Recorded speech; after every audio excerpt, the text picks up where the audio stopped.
yang sanggup memulihkan dan memberkati kami dan terjemahkan kebenaran firman-Mu Bapa. Dan kami siap untuk menyambut kebenaran firman-Mu. Segala kuasa yang bukan berasal dari Tuhan kami singkirkan semua di dalam nama Tuhan Yesus Kristus. Dan kami berikan kesempatan Roh Kudus bekerja di tempat ini. Roh Kudus urapi hamba-Mu, urapi setiap sidang jemaat Tuhan yang hadir pada pagi hari ini. Biar apapun yang mereka lakukan pasti berhasil di dalam nama Yesus Kristus. Terima kasih Bapa, firman-Mu berkuasa, firman-Mu menghidupkan kami. Kami sambut kebenaran firman-Mu yang siap dan percaya dan siap diberkati Tuhan. Sama-sama katakan, beri kemuliaan bagi Tuhan Yesus Kristus Raja di atas segala raja. Haleluya, silakan duduk. Salut. Horas. Ya, inilah saya jatuh horas sama gagandong hepeng, ya kan?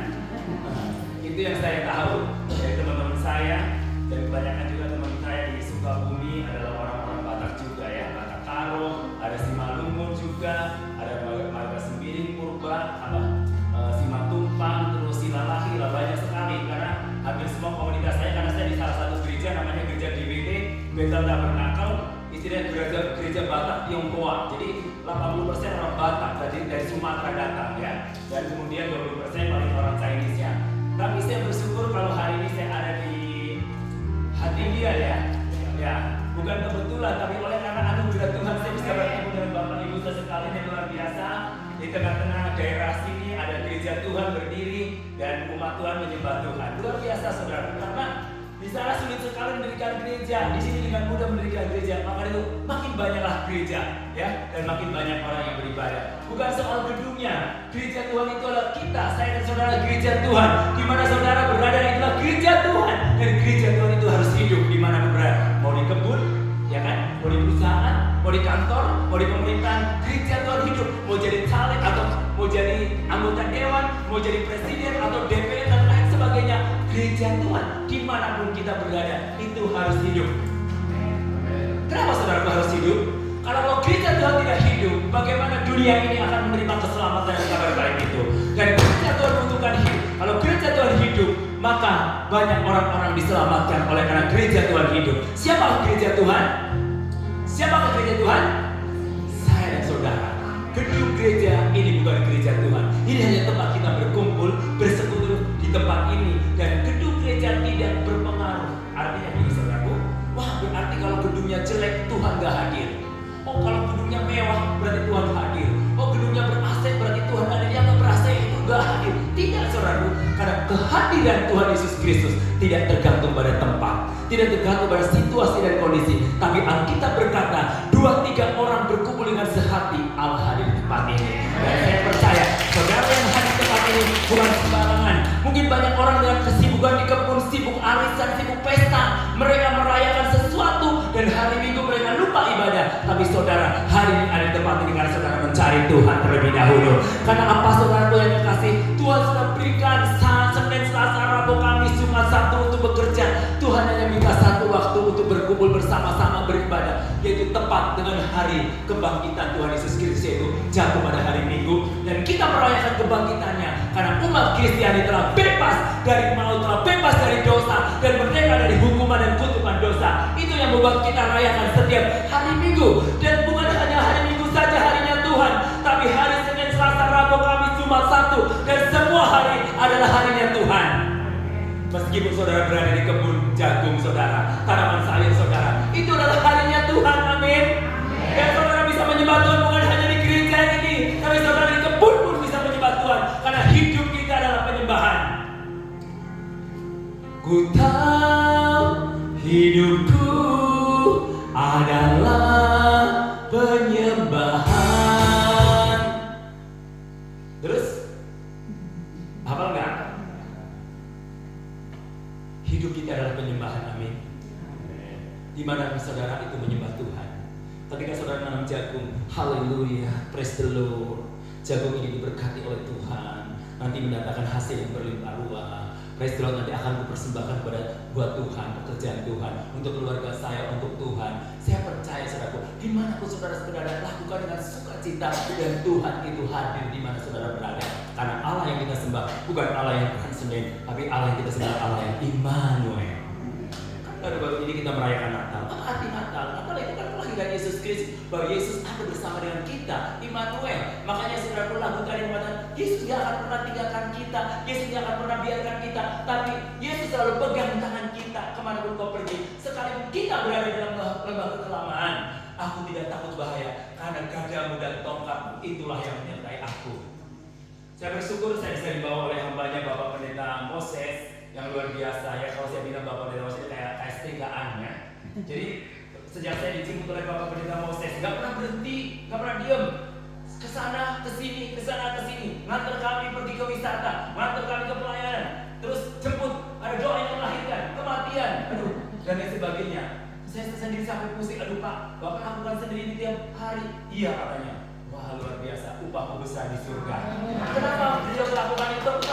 Karena semuanya karena kasih Tuhan, karena Injil, motivasi karena kasih Tuhan, bukan karena yang lain. Kalau karena uang, dia akan tidak lakukan itu. Pasti dia tinggalkan tempat dia pergi ke kota besar yang banyak, mungkin perpuluhannya. Ya saudaraku, betul nggak? Betul. Tapi saya percaya karena Injil maka beliau ada di tempat ini. Maka karena Injil saudara ada di tempat ini. Karena Injil saudara perlu beritakan. Meskipun ini daerah Kristen, tapi bukan berarti semua orang Kristen sudah mengenal Kristus secara pribadi. Buktinya banyak orang Kristen yang hidup dalam dosa. Tugas kita apa? Yaitu memberitakan kabar baik, good news, yaitu Injil. Injil itu apa? Yaitu kabar baik bahwa Yesus Kristus mati karena dosa-dosa kita, jadi dikuburkan dan pada hari ketiga dia bangkit. Saudaraku, nama saya Yeremia Romelani ya. Saya namanya Romelani sebenarnya, cuma nama baptis saya Yeremia ya. Karena saya dulunya bukan Kristen, ya, saya agama lain ya. Dan saya mengenal Kristus tahun 1988 ya. Berjumpa dengan Kristus, saya hanya akan mendengarkan lagu Dalam Yesus kita bersaudara. Ingat? Hafal? Dalam Yesus kita bersaudara. Dalam Yesus kita bersaudara, sekarang dan selamanya. Dalam Yesus kita bersaudara. Saya gak kenal saudara hari ini, baru ketemu.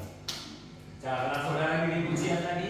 Saya juga gak kenal saudara yang singer, yang main multimedia, yang tamborin, yang duduk di tempat ini saya gak kenal. Dan saya baru lihat saudara, karena belum berkenalan. Tapi saudara dan saya di keturunan yang sama, satu darah, yaitu darah Yesus Kristus. Haleluya! Yang itulah yang membuat saya dan saudara-saudara. Meskipun saya berasal dari Jawa Tengah, saudara berasal dari Sumatera Utara, dari Toba, dan dipertemukan di tempat ini, saya dan saudara adalah saudara di dalam Yesus. Karena satu keturunan darah yang sama, yaitu darah Yesus Kristus. Amin. Nah, kita bisa, kenapa? Karena di dalam saudara kita sebagai anak-anak Tuhan, kita harus saling mengasihi, saling menolong, saling menopang, saling mendukung, saling mensupport saudaraku. Karena saya percaya kalau saya ada di tempat ini oleh karena kemurahan Tuhan. Sudah lama bertahun-tahun saya merindukan Toba, keindahan Danau Toba, ya. Dan puji Tuhan, saya bersama tim Blessing Ministry, saya diajak untuk ke Danau Toba. Saya langsung respon, saya berdoa, wah ini yang bertahun-tahun saya doakan, saya rindu ke Toba, ya. Kata teman-teman saya, wah Pak Romel enak banget ya, pergi ke kamu bahasa Bonapasovic Pak.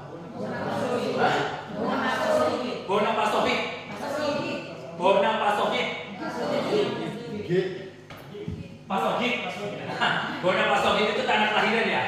Nah teman-teman saya yang dari kampung sini, yang dari Balige, yang dari Toba, yang dari Prapat, dia bilang gini, enak kali Pak Romel ini ya ke Bonapasovic ya kan. Apa Bonapasovic? Aku ini makanan. Saya bikin saksang apa gitu ya. BPK bagi makan karo ya kan. Dari kemarin saya dikasih BPK terus sama Bapak ya. Babi. Nah itulah enaknya jadi orang Kristen sudah masuk surga makan babi lagi. Ya kan? Kata teman-teman saya yang bukan Kristen katanya, aduh itu kalau saudara makan babi katanya nggak akan terasa setan. Kenapa? Karena babi itu penolak bala katanya. Makanya para tim sepak bola katanya kalau mereka mau main, wah diolah minyak babi kakinya. Karena takutnya ada yang kasih guna-guna, ditendang dengan minyak babi, lepaslah guna-gunanya itu. Kata mereka loh, makanya saudara orang-orang Batak, orang-orang Kristen jarang yang kerasukan karena makannya babi. Ya, jadi katanya orang-orang mereka bilang, orang yang bukan agama Kristen, yang bukan Kristen katanya babi itu penolak bala. Wah, saudara saya Tuhan, berarti kita lebih dia sudah punya Yesus Kristus, makan babi. Wah, setan takut sekali. Saudara, belum tahu pada waktu Yesus 2000 babi sama Tuhan, pada waktu babi dan satu orang gila ya. Wah, Tuhan Yesus orang gilanya itu setan-setan yang merasuki orang gila yang dirasa diusir, suruh masuk kemana? Aduh, 2000 babi berapa ya 1 kilonya daging babi di sini? Coba Bu hitung 1 kilo berapa? Hah? 75 ya. 1 ekor berapa kilo? 100 kilo ada?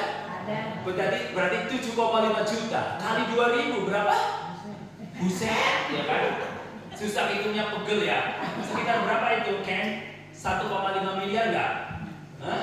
2000 atau 15 miliar? 1,5 M ya? Ember ya. Aduh. Tapi saudara, kenapa Yesus korbankan 2000 babi dan dia lebih pilih satu orang gila? Bayangin. Kenapa saudara? Karena hargamu terlalu mahal. Amin. Orang gila aja mahal, apalagi saudara orang waras. Orang gila aja mahal. Dia lebih rela korbankan 2000 babi daripada satu jiwa orang gila itu. Tapi saudara, ketika orang gila bertobat, apa yang terjadi? Satu kampung terima Tuhan Yesus Kristus. Beri kemuliaan bagi Tuhan Yesus Kristus. Orang gila aja bisa menginjil ya tuh, yang sudah disembuhkan oleh Tuhan Yesus Kristus. Apalagi saya dan saudara yang waras. Tapi kadang-kadang yang waras lebih gila. Karena takut menginjil, maka itu lebih orang gila ya. Pura-pura gila kita menginjil bebas ya, ditangkap gangguan jiwa ya. Saudara-saudara yang kasih Tuhan, semoga hari ini jiwa kita sangat berharga di mata Tuhan. Jadi jangan pernah khawatir dalam hidup kita. Tuhan itu nilai Tuhan itu maaf. Kenapa sampai dia rela korbankan hidupnya untuk kita? Karena kita mahal. Darahnya terlalu mahal untuk tercurah buat kita.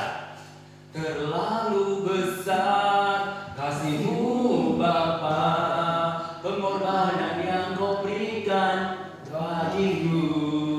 Terlalu mahal darah-Mu Yesus, tercurah untuk menebus hidupku. Berapa harga darah Yesus? Berapa harga darah Tuhan Yesus Kristus? Terlalu mahal. Hartamu yang kau miliki tidak bisa untuk membayar darah Yesus. Karena darah Yesus terlalu mahal. Orang sekaya apapun yang punya perusahaan, bahkan mungkin termasuk orang terkaya di dunia ini, tidak bisa membeli darah Yesus. Darah Yesus tidak perlu dibeli walaupun harganya terlalu mahal. Darah Yesus tidak diberikan secara cuma-cuma. Oleh karena kasih anugerah Tuhan, Dia berikan darahnya untuk saya dan saudara, supaya saudara dan saya hidup dalam dosa boleh merdeka dan diselamatkan dan diampuni dari dosa-dosa kita. Itulah saudaraku, kenapa kita menjadi orang Kristen. Kenapa saya menjadi orang Kristen? Kenapa saya pilih Tuhan Yesus Kristus? Karena aku tahu bahwa hanya di dalam Yesus Kristus ada kepastian keselamatan. Alkitab berkata, akulah jalan kebenaran dan hidup, tidak ada seorang pun yang datang ke Bapa kalau tidak melalui Yesus Kristus. Dan pilih Yesus ada pilihan yang tepat. Mungkin saudara beda pilihan di tempat ini, ya, nggak apa-apa. Jangan konflik, jangan baper, ya, jangan ribut karena beda pilihan. Sampai keluar berantakan karena beda pilihan. Emang mereka peduli sama kita? Mereka pedulinya pada waktu mereka mau dipilih, ya kan, deketin kalian. Begitu sudah selesai, goodbye. Tapi saya percaya kalau di sini ada anggota dewan harus menjadi gereja Tuhan yang hidup di tengah-tengah anggota dewan. Amin. Supaya anggota dewan bisa hidup, saudara, menjadi terang dan berkah. Ya. Tapi saudara, kalau kita pilih Yesus, itu nggak akan menyesal untuk selama-lamanya. Dia akan perhatikan kita.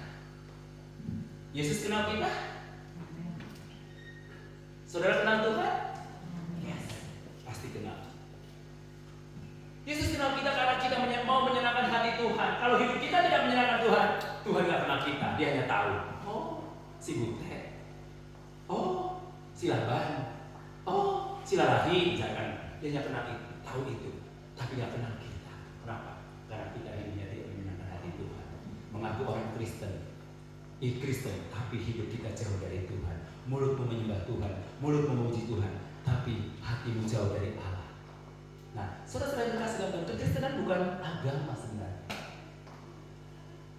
Kekristenan bukan agama. Kenapa harus ada jadi agama? Karena di Indonesia harus beragama. Makanya kalau saudara punya paspor, dibaca ada agamanya enggak? Ada. Kalau pastor KTP baru ada, ya. Makanya kadang-kadang di Indonesia itu agama jadi persoalan. Agama kan itu bicara hubungan, relationship dengan Tuhan, betul nggak? Kekristenan bukan agama, tapi relationship, hubungan kita dengan Tuhan. Jadi kalau saudara mengaku agama Kristen tapi tidak pernah ada hubungan dengan Tuhan, berarti kekristenanmu itu tidak benar. Karena kekristenan itu bicara hubungan. Hubungan apa? Salib. Ini salib. Oh ya. Ya. Salib itu ke atas apa? Vertikal. Hubungan dengan Tuhan. Ke samping horizontal. Hubungan dengan siapa?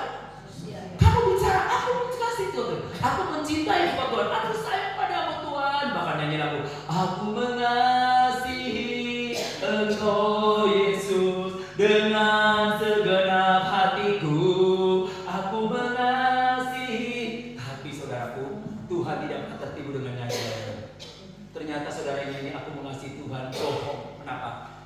Yang kelihatan saja kita tidak sayang. Apalagi yang tidak kelihatan, Tuhan. Ternyata orang penyanyi lagu itu punya musuh dengan tetanggamu karena ribut masalah perbatasan tanah. Punya ribut dengan keluargamu karena warisan, ya kan, rebutan warisan. Ribut dengan keluargamu karena apa? Beda pilihan. Ribut dengan tetanggamu bahkan sesama jemaat karena apa? Tidak sesuai dengan keinginan kalian. Nah, saudaraku, apakah itu mengasihi Tuhan? Ingat, mengasihi Tuhan itu dibuktikan harus mengasihi sesama kita. Siapakah sesama kita? Orang-orang yang ada di sekeliling kita. Dialah sesama kita. Kalau saudara berkata aku mengasihi Tuhan tetapi engkau membenci saudaramu, maka itu bullshit dan omong kosong. Saudara mengasihi Tuhan. Ingat, love God, love people. Mengasihi Tuhan dibuktikan mengasihi sesama. Kalau saudara yang kelihatan saja tidak bisa, apalagi yang tidak kelihatan. Jadi Tuhan kita tidak bisa tertipu. Amin. Jadi jangan pernah coba-coba menipu Tuhan. Tuhan tidak pernah bisa tertipu. Saudara boleh menipu istrimu, saudara boleh menipu suamimu, saudara boleh menipu anak-anakmu, atau anak-anak boleh menipu orang tuamu, menipu tetanggamu. Tapi Tuhan Yesus tidak pernah tertipu karena Dia Allah yang Maha Tahu. Amin. Nah, saudara yang bersama dengan Yesus Kristus, karena kita punya Tuhan yang luar biasa. Hidup kita penuh pergumulan, penuh tantangan, tapi hidup kita jangan pernah khawatir, karena kekhawatiran itu tidak menambah sehasta dalam hidupmu. Bahkan ketika kita hidup dalam kekhawatiran, hidup kita semakin sakit, penyakit datang dan semakin terpuruk. Oleh sebab itu, iman yang ada dalam hidup saya dan saudara harus dihidup. Dan kita memperlihatkan kemenangan di dalam Yesus. Mari kita buka Alkitab kita di dalam Matius 6 ayat 31 sampai 34. Saudara yang bawa Alkitab atau gadget atau HP kita buka Matius 6 ayat 31 sampai ayat 34. Saya baca ayat yang benar, boleh ditampilkan? Matius 6 ayat 31.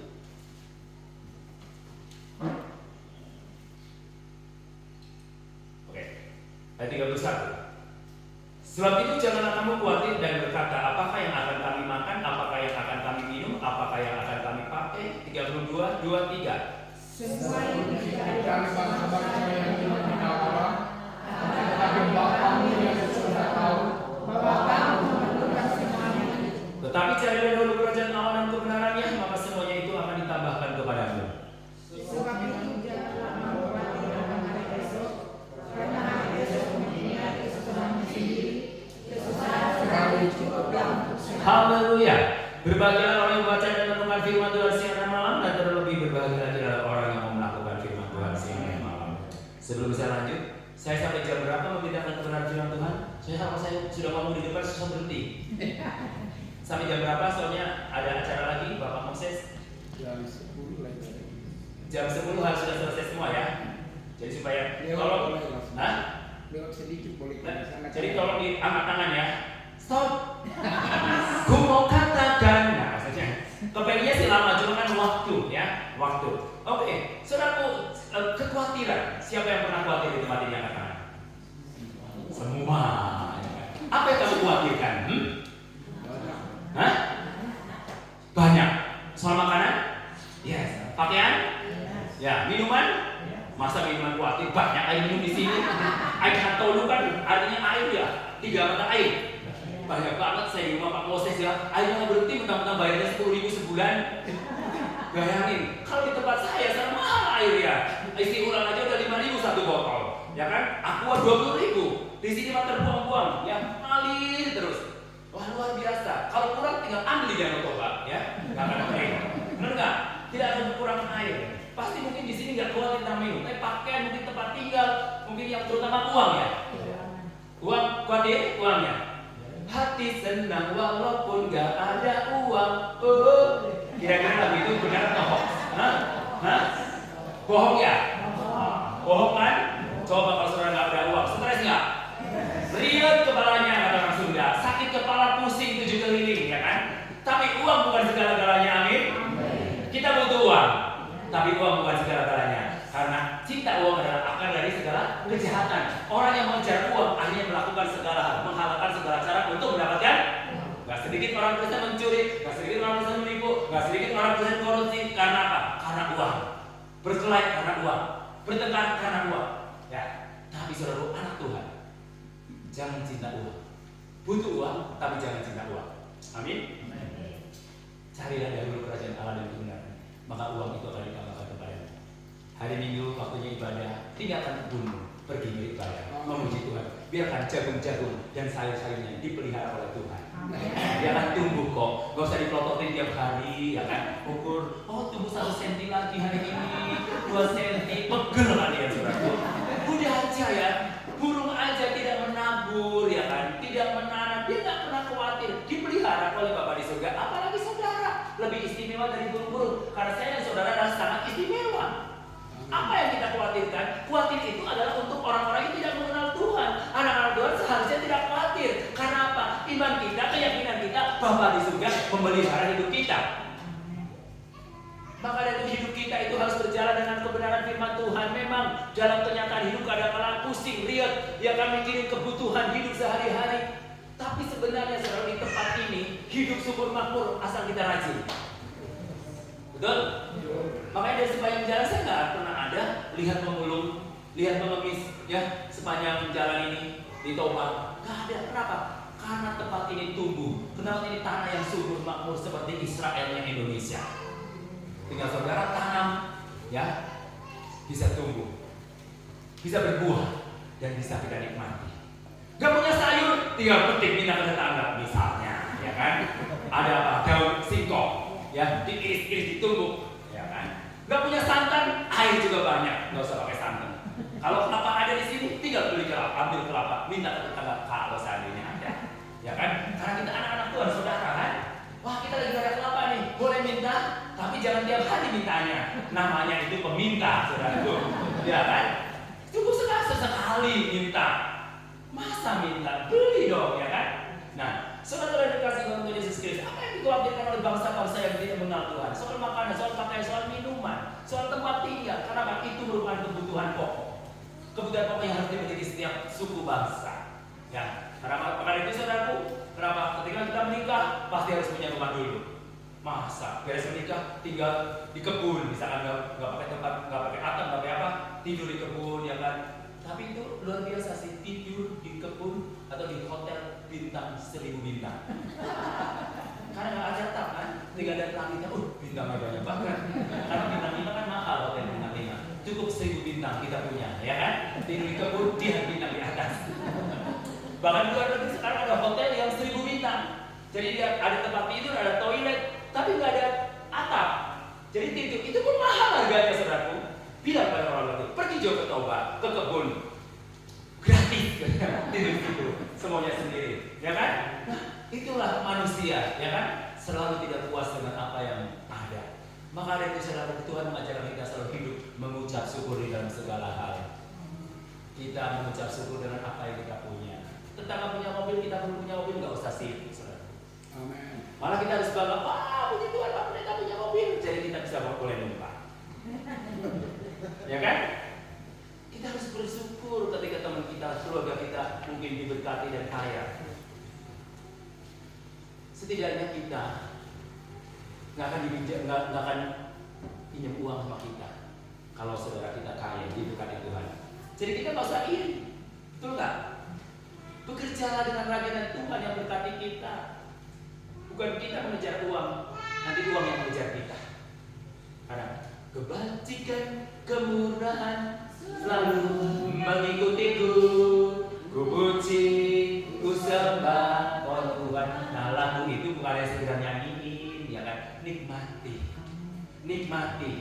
hidupi pujian itu, hidupi firman Tuhan itu. Jadi kalau lagi susah, oh iya, kebajikan, kemurahan selalu mengikutiku, ku puji, ku sembah. Jadi sakit penyakit hilang. Kekhawatiran Alkitab katakan tidak menambah sehasta dalam hidupmu. Yang ditambahkan oleh sakit penyakit macam-macam, dari jantung, stres, depresi, kolesterol darah tinggi, aduh komplikasi keturunan kali ya. Masa penyakit diwariskan? Wariskan kan itu iman dan harta, ya kan? Mentang-mentang, oh bapak saya dulu cancer, berarti nanti saya keturunannya pasti kena cancer. Tolak di dalam nama Tuhan Yesus Kristus. Saya penyakit bukan warisan untuk saya. Saya hidup dalam kelimpahan, dalam sukacita yang luar biasa di dalam Yesus Kristus. Alkitab berkata pencuri datang untuk mencuri, membunuh dan membinasakan. Siapakah pencuri? Iblis. Tapi Yesus datang untuk memberi hidup yang berkelimpahan. Jadi harus ada perbedaan, saudara. Tadi kata hati senang itu hoax memang. Makanya bapak-bapak, kalau ada yang istrimu sakit, nggak usah dibawa ke dokter. Makanya mama cukup ditempel dalam buang yang merah. Periksa langsung sembuh ya. Langsung sembuh. Nanti kalau balik ibunya sakit, tempel itu lagi, pasti sembuh lagi, ya kan? Ada teman saya pasang status, ya. Aku selalu bahagia meskipun tidak ada uang. Nah langsung ada yang komen. Semoga kalian bahagia terus ya. Ngamuklah dia. Oh berarti kamu doain aku gak ada uang ya? Kan kamu bilang katanya kalau gak ada uang kamu bahagia. Makanya aku komenin. Semoga kamu bahagia terus. Ngamuk. Kenapa? Berarti doain aku gak ada uang terus supaya bahagia. Ya kata kamu lah. Walaupun gak ada uang kita bahagia. Ya saudara aku mau katakan pasti gak bahagia lah ya. Coba kalau saudara gak ada uang, pergi ke gereja senyum gak? Riet, mau persembahan gak ada uang, ya kan? Aduh, riet ya kan? Terus gak ada uang mau beli beras, aduh, gak ada uang. Riet gak? Riet ya? Yang penting cukupkanlah dengan apa yang ada.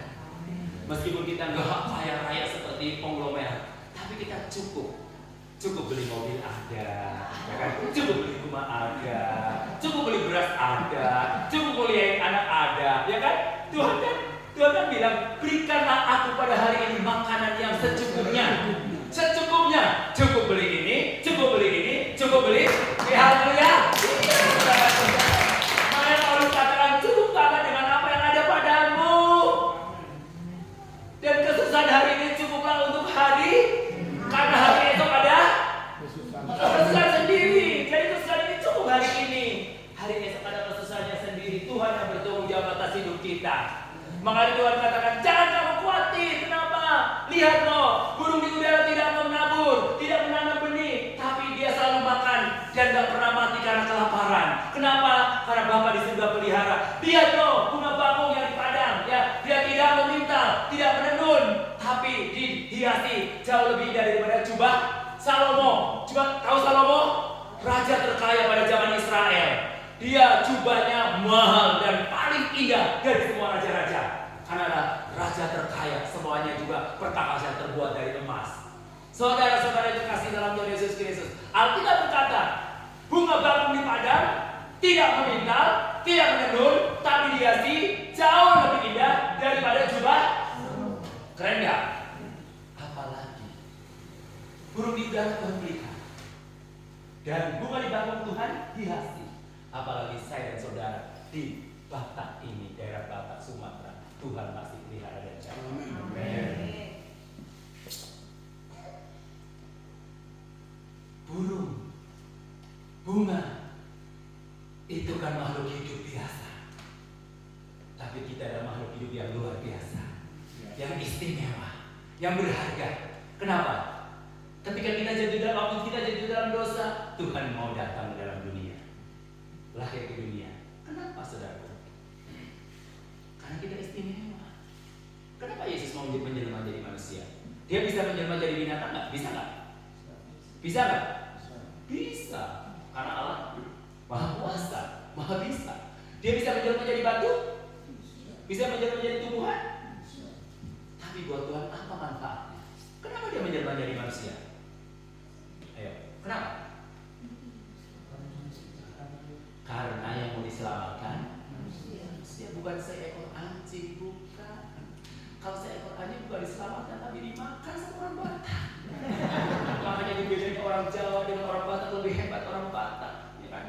tulang makan anjing. Kalau di sana anjing makan tulang. Tapi di Batak tulang makan anjing. Saya waktu itu bingung, masa sih tulang makan anjing? Tulang kan tulang. Nggak taunya tulang itu paman ya. Ternyata paman-paman di sini suka makan anjing ya. Makanya jangan macam-macam anjing di sini ya kan. Kalau di sini nabrak anjing, haleluya, ini berkat Tuhan ya kan. Kalau di Jawa nabrak anjing ketakutan, nanti disuruh bayar. Ya kan? Sama dengan orang Manado, nabrak ular, haleluya berkat Tuhan. Padahal itu iblis kan? Iblis kan namanya ular. Ya. Tapi orang Manado enggak. Oh, ini berkat Tuhan. Langsung dimasak ular patola, sancak yang besar.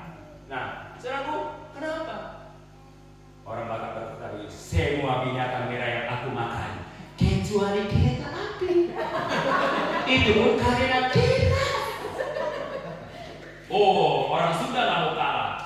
Semua daun-daunan saya makan, kecuali daun pintu. Itu bukan keras.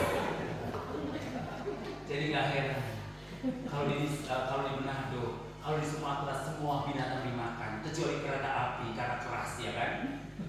Nah di Manado dia katakan begini, jangankan katanya, setan aja kalau bentuknya daging aku makan, makanya setan takut.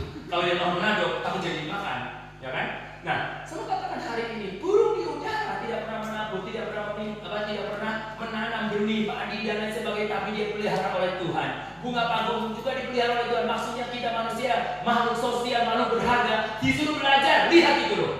Masa kamu masih nggak percaya pada saya sebagai Allahku yang hidup, sebagai Allahmu yang hidup, Bapamu yang hidup? Alkitab berkata, semua itu dicari oleh bangsa-bangsa yang tidak mengenal Allah. Saya mau bertanya saudara-saudara, saudara bangsa yang kenal Allah atau tidak? Kenal Allah? Tapi kenapa masih hidup dalam kekhawatiran? Siapa yang tidak berkekhawatiran? Iblis. Mari kita usir kekhawatiran itu. Amen. Jangan biarkan kekhawatiran itu melanda kita. Ingat, hati yang gembira adalah obat yang manjur, semangat yang patah melihkan tulang. Hati yang gembira adalah obat, seperti obat hati yang senang, tapi semangat yang patah kerikan tulang. Hati yang gembira, Tuhan Hati yang gembira adalah obat. Jadi kenapa saudara sakit? Karena hatinya gembira. Coba lihat Pak Gembala Pak Moses sudah kayak kitiran kesana kesini ya kan? Capek sebenarnya, tapi dengan sukacita. Saya Pak Gembala, biarin saya nyetir. Enggak, saya aja. Kalau istilah kayak kolbogoran nyetir, kenceng ya. Saudaraku, karena lakukan dengan sukacita, maka sakit penyakit tidak akan menimpa kita. Hati yang gembira adalah obat yang manjur. Hati yang gembira, ya, saudaraku. Kalau saudara sakit, semangat, gembira. Wah, ngasih uang buat dokter enak banget ya. Kita capek mencari buat dokter. Makanya dokter semakin kaya, ya kan? Beli obat ini. Bahkan waktu bos saya sakit, tapi beli obat ratusan juta. Waktu COVID, kalau sudah waktunya dipanggil, tetapi ternyata waktunya sudah dipanggil Tuhan ya. Kalau kita ada orang yang sudah pengen mati, nggak mati. Minum Baygon masih belum mati. Karena belum waktunya. Nikmati hidup aja lah ya. Nikmati hidup ini. Hidup ini adalah kesempatan. Hidup ini untuk apa? Jangan sia-siakan waktu yang Tuhan beri. Hidup ini jadi berkah. Hidup kita adalah kesempatan yang Tuhan berikan buat kita. Hari ini kita masih bernafas, belum meninggal, belum mati. Karena hidup ini Tuhan masih memberikan kesempatan kepada kita untuk kita melayani Tuhan dan untuk kita menjadi berkat dimanapun kita berada. Itu tugas kita sebagai gereja Tuhan. Bukan hanya gereja Tuhan di kota, di daerah sini pun itu sama kewajibannya. Karena amanat agung itu bukan hanya untuk di kota besar, tapi amanat agung ke seluruh pelosok tanah air Indonesia, bahkan seluruh dunia.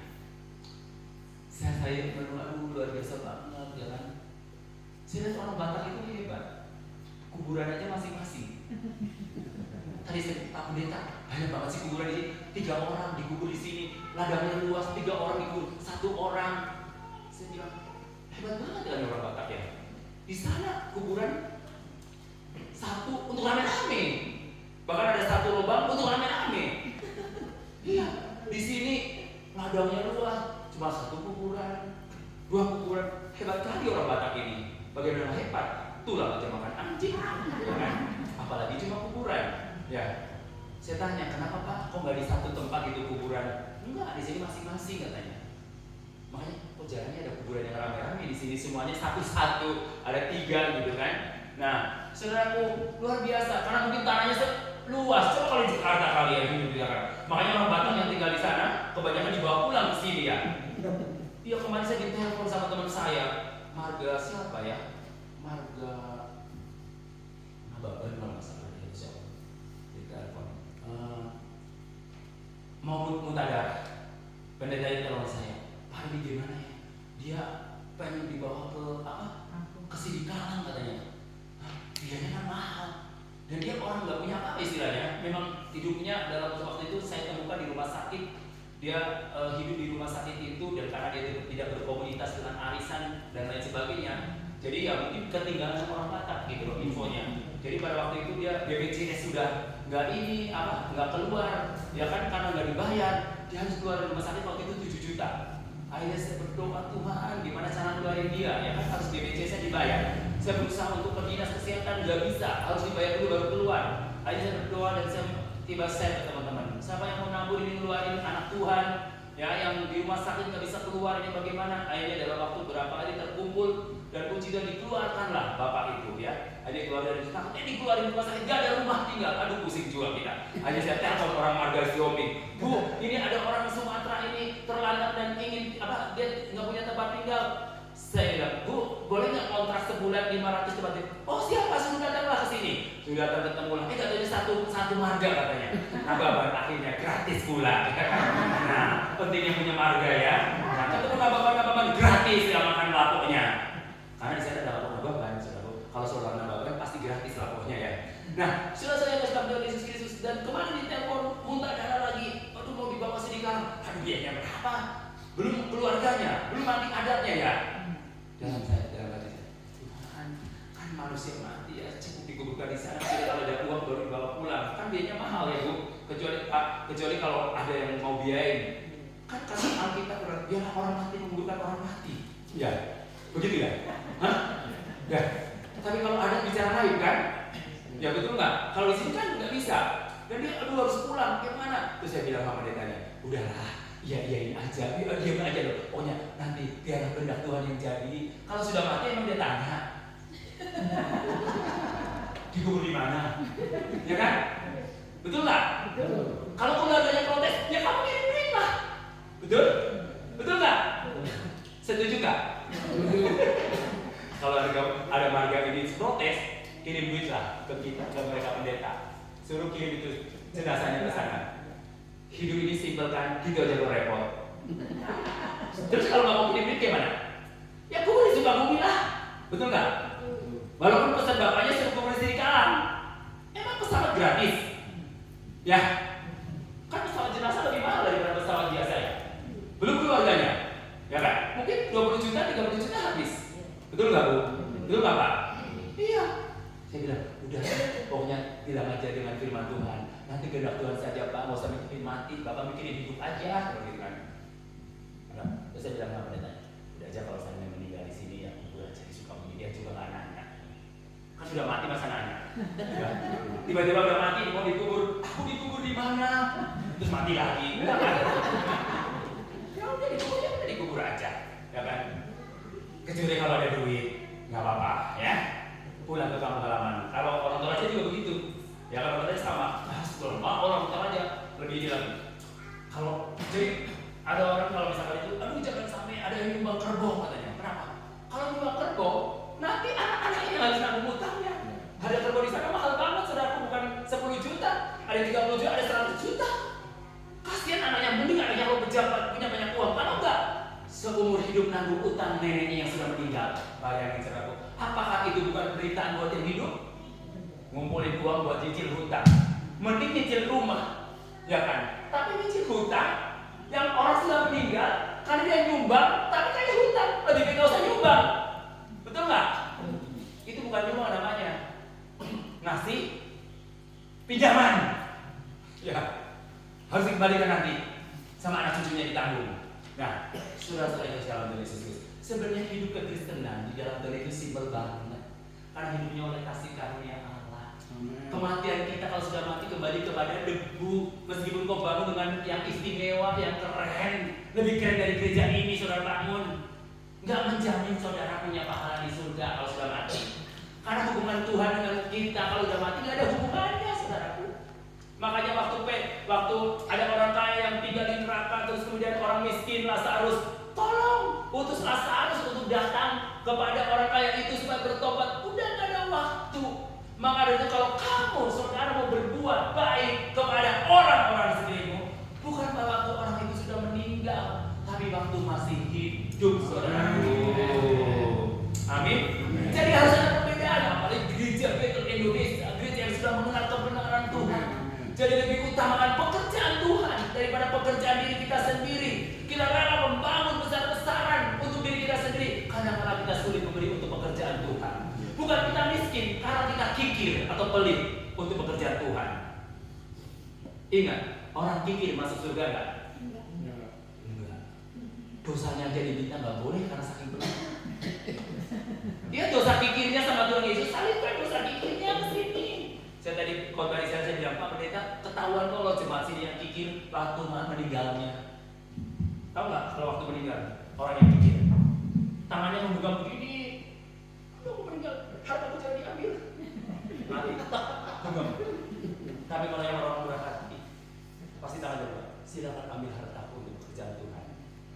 Amin. Ya. Jadi tangannya begini dari orang yang murah hati. Kalau yang pikir matinya meninggal gini, jangan-jangan nanti dia pesanin ibu-ibu yang pikir. Nah, kalau ibu meninggal atau bapak, tolong bukain tangannya ya, jangan memegang. Karena dipikirnya saya pikir. Saya mau katakan hari ini, saudaraku, memberi untuk pekerjaan Tuhan, Tuhan perhitungkan semua. Amin. Jadi payahmu tidak sia-sia. Ya, saya lihat Pak Moses begitu banyak berkorban, bahkan kesaksian dia jual tanahnya untuk bangun gereja, luar biasa. Sampai sekarang Pak Moses masih hidup dan melayani Tuhan. Mobilnya banyak loh Pak Moses, aku lihat ya. Mobilnya banyak, hanya untuk menjemputin jemaat. Berapa bensinnya coba keluar tiap hari itu loh, tiap minggu. Aduh, saudara yang selalu tulis, berapa bensinnya? Tapi tidak pernah dihitung-hitung sama Pak Moses. Karena apa? Itu untuk Injil. Amen. Dan Tuhan kita mendapat semuanya. Karena prinsipnya waktu mati apa yang kita bawa? Mobil kita, rumah kita, ladang kita. Tidak. Yang waktu mati apa yang menyertai kita? Ayo, apa yang menyertai kita? Perbuatan baik kita. Apa yang kita lakukan? Saudaraku, waktu mati saudara misalnya di kuburan. Lahir pada tahun 1945, tanda strip, meninggal pada tahun 2004. Yang paling penting apa? Lahirnya atau matinya? Lahir, tanda strip atau matinya? Saya mau tanya. Lahir, tanda strip atau matinya? Tahu matinya? Yang paling penting yang mana? Tanda stripnya. Mati dia, lahir dan matinya nggak penting saudaraku. Tanda stripnya saudara berapa lama hidup, bukan masalah kamu berpanjang. Tapi apa yang kamu lakukan selama kamu hidup itu yang paling penting. Tanda stripnya tulis, ya dengan hidup baikmu, pekerjaanmu, pelayananmu, agar kamu nanti dapat mahkota. Itu tanda stripnya yang paling penting saudaraku. Masalah lahir dan mati mau dikemanain nggak penting, yang paling penting tanda stripnya. Meskipun waktu matinya saudara dikubur dengan adat yang luar biasa, panggil pejabat, sampai sebulan nggak henti-henti, potong kerbau, potong babi berapa ekor, itu nggak penting. Yang penting waktu hidupnya, tanda stripnya. Inilah sejarah sehingga kau dikenal. Bapak Sahat Sihotam telah meninggal dunia. Dia seorang pelayan Tuhan yang luar biasa, banyak memberi banyak membangun, banyak ini. Nah itu Bapak sih orang terpelit di dunia ini. Jadi tinggal ditulis, siapa yang tulis? Tuhan atau kita? Kita. Bukan, yang penting bukan berapa lama, berapa umur panjang kita hidup di dunia ini. Yang paling penting apa yang kamu lakukan selama kamu hidup. Jadi mahkota itu yang didengar oleh Tuhan bukan berapa lama kamu jadi orang Kristen, bukan. Apa yang kamu lakukan selama menjadi orang Kristen. Itu yang paling penting, saudaraku. Jadi saudaraku gak usah pusing nanti kalau mau meninggal, ya. Udah pesen, nanti aku meninggal harus dibikin gini. Oh, jangan bikin stres orang masih hidup deh kalau meninggal. Kalian kalau udah meninggal, enak ya kan? Ketemu Bapak di surga, ya masih hidup. Kalau dibebani, aduh ini itu. Aduh Bapak waktu mati pesannya banyak amat sih, kata gitu kan. Kalau mau mati aja. Ya betul nggak? Karena kalau sudah mati, ingat ya, udah tubuh kita itu kembali kepada yang punya tanah. Ya, walaupun kita cantik, ya kan, gigi kita mungkin rapi, rambut kita keren, udah gak ada bentuknya kalau sudah jadi tanah, udah gak ada rupanya, ya kan? Maka dari itu saudaraku, yang kita lakukan perbuatan baik, perbanyak berbuat baik, beramal soleh, gitu kan, melakukan pekerjaan Tuhan untuk pekerjaan Tuhan, membantu untuk pekerjaan Tuhan, di mana saja berada. Meskipun kita nggak kaya, nggak banyak uang, tapi kalau kita memberi dalam kekurangan, Tuhan perhatikan sekali. Ingat di Janda di Sarfat, kesaksian Janda di Sarfat, pada waktu Elia datang minta roti, Elia dasar belok ya, kayak orang dasar dia hamba Tuhan yang tidak waras.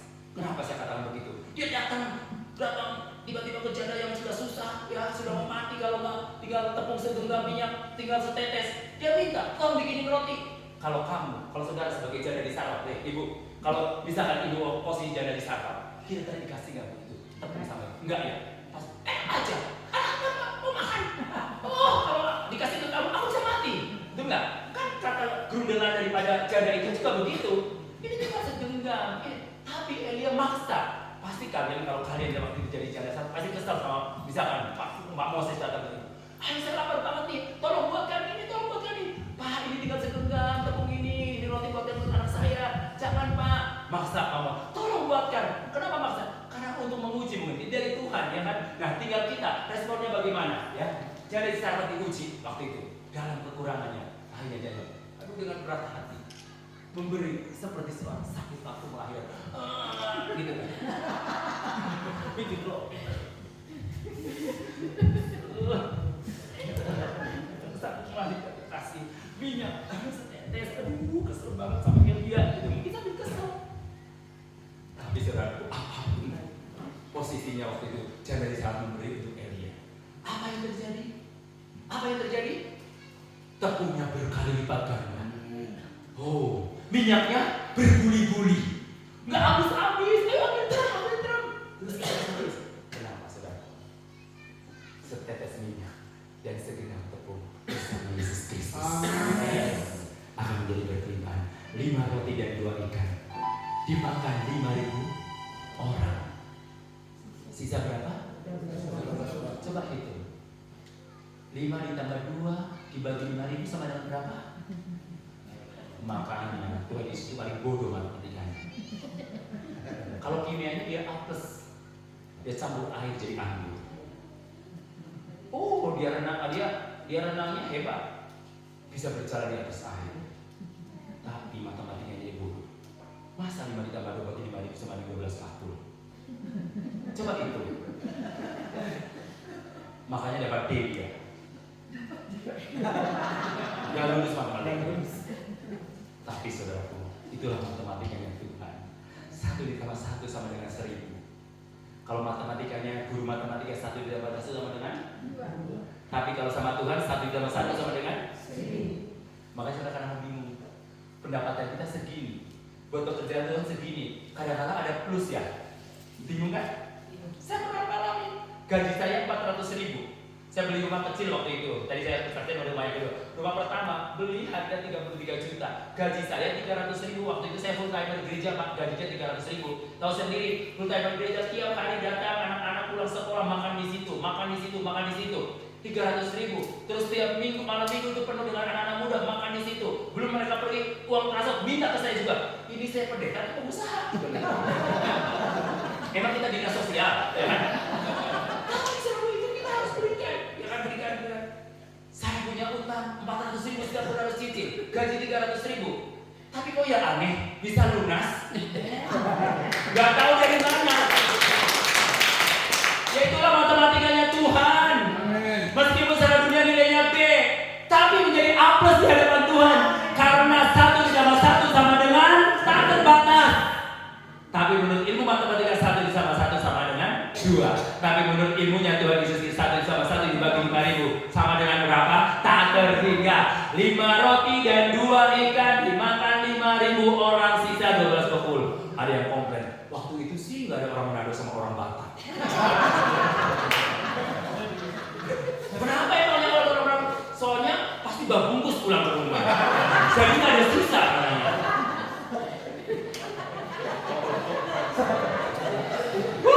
Haleluya.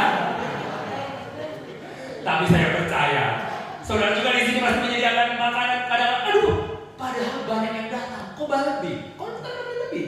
Karena Yesus ada di situ. Amin. Yesus memberkati. Ketika dalam pernikahan anggurnya habis, sini bawa air yang ada dalamnya, tiba-tiba dicedok jadi anggur. Itulah Yesus kita luar biasa. Maka jangan khawatir. Nah, pesan Tuhan hari ini, gak usah khawatir. Kesusahan hari ini cukup hari ini. Kalau kesusahan hari ini dibawa besok, saudara akan stres. Kesusahan hari ini cuma hari ini, dah. Besok ada kesusahannya sendiri, gak usah dipikirin. Kedua, carilah dahulu kerajaan Allah, maka semuanya itu akan ditambahkan depan. Makanya bapak-bapak kalau lagi nyanyi yang semangat, sukacita, senyum-senyum Pak. Ya, jangan ada beban pikiran. Nyanyi Pak, Yesus pegang ya tangan Yesus. Ya, harus semangat ya. Kita nyanyi bangkit semua. Ada orang nyanyi lagu bangkit. Ini orang stres atau orang apa ya? Cerita konek lagunya bangkit. Itu kayak cuma gitu. Ya kan? Ada cuma tidak nyanyi loh. Waduh, bukan terbang. Bukan terbang. Tinggi di awan. Harusnya di videoin ya kan?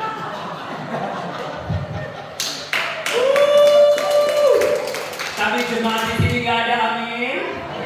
Nggak ada yang aduh ya. Makanya dari itu tiap hari dokumentasi lah video. Oh ini cuma nyanyinya kok semangat tapi nyanyinya kok kayak dengan beban berat. Kan biasa